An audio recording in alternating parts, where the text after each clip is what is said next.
Sa Imperial Palace, kasalukuyang pinupuri ni Shen ang Empress. Your Majesty, sa ilalim ng inyong matalino at mahusay na pamumuno, nahuli na ang lahat, maliban sa pinuno ng pamilya Huang. Maging ang mga ministro ng estratehiya ay humahanga sa inyo.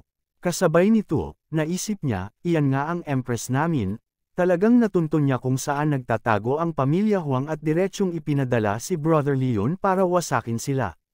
Ngunit sa gitna ng mga papuring ito, biglang lumingon ang Empress sa kanya at seryosong tinanong, may nakuha ba kayong mga clues? Kasabay nito ay naisip niya, itong si Chen, binigay sakin ang lahat ng credit, samantalang gusto ko pa sana siyang purihin. Mabilis naman niyang ipinaliwanag ang kanilang natuklasan, nasabi na nila ang lahat sa amin, lalo na ang tungkol sa mekanismo ng Jade Seal, at kung paano ito na-activate gamit ang dugo ng inyong kamahalan, matapos ang masensinang pagtatanong namin sa kanila. Pero dahil nakalaya pa ang pinuno ng pamilya Huang, tungkol naman po sa pagbubukas ng altar para sa pagsamba sa ating mga ninuno bukas, dapat pa rin ba itong ituloy? Sa kabila ng pag-aalala ni Shen sa paparating na seremonya, seryosong sumagot si Isabel, hindi ba't mas perpekto yon? Dahil ako ang target nila, hayaan natin silang lumapit. Sa isang bagsakan, pupulbyusan natin ang mga peste. Samantala, sa hideout ng pamilya Wang, nag-uusap ang mga pinuno nito. Ang bulag na lalaki ay nagbigay ng direksyon, bukas, ang Empress na yon ay bubuksan ang altar ng kanilang mga ninuno at dadaan siya sa tulay. Ang mga tauhan mo at ng pamilya Huang ay mahahati sa dalawang grupo at palilibutan siya. Naiintindihan niyo ba ang plano?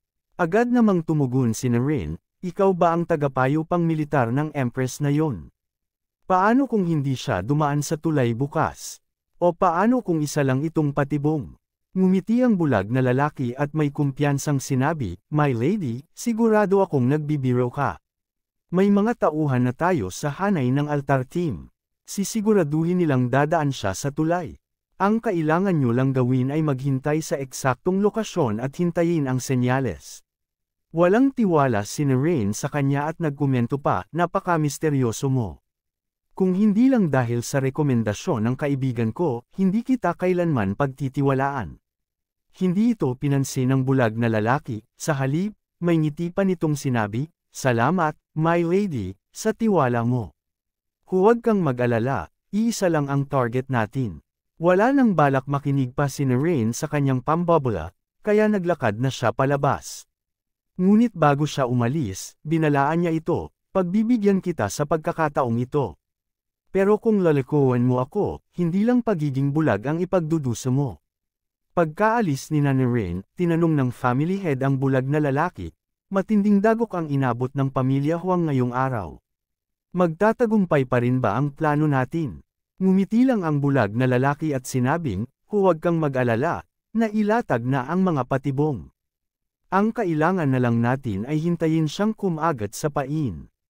Samantala, sa kinaroroonan ni Naren at Seihang, nagkomento si Seihang, iba talaga ang pakiramdam na ibinibigay ng lalaking yun. Sigurado ka bang mapagkakatiwalaan ang plano niya? Agad namang sumagot si Naren, tanging isang multo lang ang maniniwala sa kanya. Hindi ko alam kung ano talaga ang nasa isip nila. Sa narinig niyang ito, napabuntong hininga si Seihang, sayang lang. Napakalakas ng leader natin. Kung sumali lang siya sa atin, hindi tayo ganito mahihirapan ngayon. Napakunot noo si Naren at may pagtatakang tinanong, paano siya naging leader natin? Hindi ba't dati, minamaliit mo lang siya? Agad namang napaubo ng awkward si Seihang bago mabilis na nagpalusot, paanong mo nasabi? Mulat sa Paul, sinsero ako. Ngunit ang totoo, matapos siyang bugbugin ni Leon, tuluyan siyang nagbago ng pananaw tungkol sa kanya. Pero sa halip na ipagpatuloy ang usapan tungkol doon, binago niya ang topic at tinanong si Naren, paano siya naging ganun kalakas? Ipinaliwanag naman ni Naren, sa totoo lang, hindi siya ganoon kalakas noong simula. Noong una ko siyang nakilala, mas maliit pa siya kaysa sa akin. Noon, hindi pa niya kayang labanan ng libu-libong kalaban ng mag-isa. Sa tuwing bumabalik siya mula sa digmaan, puro sugat ang katawan niya. Pero kahit gaano kasakit, hindi siya kailanman sumuko. Lagi niyang nalalampasan ang sakit, at hindi siya tumitigil sa pagpapalakas. Para makipaglaban sa tabi niya, hindi rin ako tumigil sa pagpapahusay ng aking espada.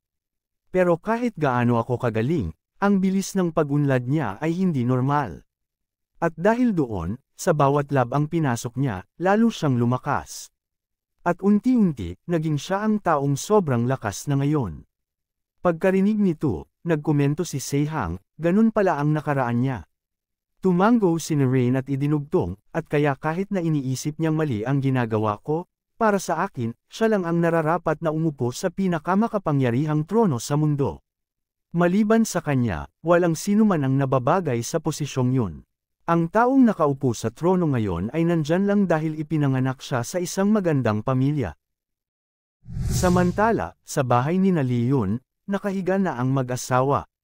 Sa sandaling ito tinanong siya ni Leon, parang lutang ka nitong mga nakaraang araw. May bumabagabag ba sa'yo? Pero bago pa siya makasagot, ngumiti si sinabing, huwag kang mag-alala, palagi akong nasa tabi mo para protektahan ka. Napabuntong hininga si Isabel, sa kamarahang sinabi, wala lang, pero naisip ko, paano kung bigla akong mawala bukas? Agad siyang sinaway ni Leon, huwag kang magsabi ng mga ganyang bagay. Hindi mangyayari yan. Dahil dito, tumalikod si Isabel at mahina niyang sinabi, oo nga, sobra lang siguro akong nag-iisip. Kalimutan mo na lang yung sinabi ko. Ngunit bago pa siya tuluyang makatulog, bigla siyang niyakap ng mahigpit ni Leon, dahilan para siya ay magulat. Pero tila wala siya sa mood, kaya sinabi niya, matulog na tayo ng maaga, ayokong tanghaliin sa paggising bukas. Kasabay nito ay naisip niya, kailangan kong gumising ng maaga para sa ancestral worshipong bukas. Ngunit hindi siya pinansin ni Leon at sa halip, mamulong ito sa kanya, anuman ang mangyari, hinding-hindi kita hahayaang lumayo sa akin. Kung mawawala ka, hahanapin kita. Kahit pa kailanganin kong baligtarin ang buong kabisera, o sunugin ang buong mundo. Sa narinig niyang ito, napangiti si Isabel at mahinang sinabi, kung ganon, para maprotektahan ang mundo, hindi na lang ako mawawala. Kasabay nito, naisip niya, bukas, siguradong magiging maayos ang lahat. Kinabukasan, abala na ang buong lungsod. Sa mga lansangan, makikita ang maagang pagparada ng Empress patungo sa seremonya ng ancestral worshiping. Habang pinagmamasdan ito ni Leon mula sa malayo, naisip niya, ang weird, iba ang kilos ni Isabel kagabi, pero maaga pa lang, umalis na siya at sinabing may kailangan siyang gawin. Ngayong araw din ang seremonya ng ancestral worshiping ng Empress. Sobrang delikado lumabas ngayon. Kung ako ang kalaban, ito ang pinakamagandang pagkakataon para makuha ang dugo ng Empress. Hinding-hindi ko palalampasin to. Nasaan na si Isabel ngayon? Sana malayo siya sa gulong to. Habang nag-aalala si Leon para sa kaligtasan ng kanyang asawa, sa di kalayuan naman ay makikita sina Seihang at Rain na nakabalat kayo. Sinabi ni Seihang, nakapagpadala na sila ng ulat. Nakita na nila ang Empress na tumatawid sa tulay. Pareho na tayong kumikilos, pati na rin ang mga tauhan ng pamilya Huang. Handa na kaming umaksyon. Naghihintay na lang kami ng senyales mo. Maghihintay pa rin ba tayo? Matapos marinig ito, tinanggal na ni Rain ang kanyang sombrero, sabay sigaw ng utos sa kanilang mga tauhan, simulan na ang operasyon. Kasabay ng utos niya, sabay-sabay na tumalon ang kanyang mga tauhan papunta sa karwahe ng Empress, handang paslangin ang mga bantay at ang Empress mismo. Habang nagkakagulo, nagsimulang magpanik ang mga tao, sumisigaw ng tulong. Dahil dito, naisip ni Leon, may kakaibang pakiramdam ako na hindi mawala-wala, may masama bang mangyayari. Samantala, habang pinaliligiran ng grupo ni Rain ang sasakyan ng Empress, inutusan na niya ang mga ito, kunin niyo na ang dugo ng bruhang Empress. Ngunit bigla niyang naramdaman ang presensya sa likuran niya. Paglingon niya, nakita niya si Leon at sinabi, gaya ng inaasahan, dumating ka rin. Hindi ka ba nandito para pigilan ako? Bakit hindi ka pa kumikilos? Bago pa makasagot si Leon, biglang nagsalita si Isabel mula sa likuran niya, idiot, sobrang delikado ng babaeng yan. Dapat na tayong magtago sa malayong lugar. Nagulat si Leon nang makita siya, oh, nandito ka rin pala, hinahanap kita kanina pa. Sa isip naman ni Isabel, nagtatago na nga ako sa ligtas na lugar, pero itong idiot na to, kailangan pang pumunta rito, kaya napilitan akong lumabas para lang hatakin siya palayo. Habang nasa kalagitnaan naman ng kanilang pag-uusap, nagtaka si Rain at nagtanong, bakit siya nandito?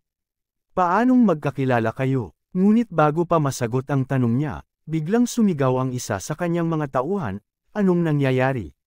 Walang tao sa loob ng karwahe. Kasabay nito, biglang lumipad papunta kay Rain ang isang atake gamit ang sword key, pero mabilis niya itong nasalag gamit ang kanyang espada. Kasunod nito ay dumating si Shen at galit na sinabi, tanga. Nahulog ka sa patibong namin. Pagkatapos ay agad siyang nag-utos sa kanyang mga tauhan, palibutan sila. Patayin ang lahat ng rebelde na makikita ninyo. Dahil dito, agad na sumugod ang mga sundalo ni Shen patungo sa grupo ni Rain, na napamura na lamang, putya. Paano nila nagawang baliktarin ang plano ko? Mas bulag pa yata ang mga tauhan ng bulag na yun kaysa sa kanya. Hindi man lang nila napansin na walang laman ang karwahe. Dahil sa sobrang inis, inutusan na rin niya ang kanyang mga tauhan, patayin silang lahat. Habang nagpapatuloy ang labanan, nanatiling nakatayo lang sina Leon at Isabel sa kanilang pwesto, parang nanunood lang ng isang palabas. Ngumiti si Leon kay Isabel at sinabing, asawa ko, tingnan mo, bihirang mangyari ang ganitong eksena. Sa isip niya, buti na lang nandito ako para protektahan si Isabel. Kailangan ko siyang mailayo rito. Ngumiti lang si Isabel at sumang-ayon, oo nga, talagang bihirang makakita ng ganito. Nang makita ni Leon ang kalmadong ekspresyon ng kanyang asawa, napatanong siya, hindi ka ba natatakot? Ngumiti si Isabel at sinabing, bakit naman ako matatakot sa ganitong klase ng eksena? Medyo awkward na ngumiti si Leon at napilitang sumang-ayon na lang sa kanya, pero sa loob-loob niya ay iniisip niya, gaya ng inaasahan, hindi talaga ordinaryo ang asawa ko.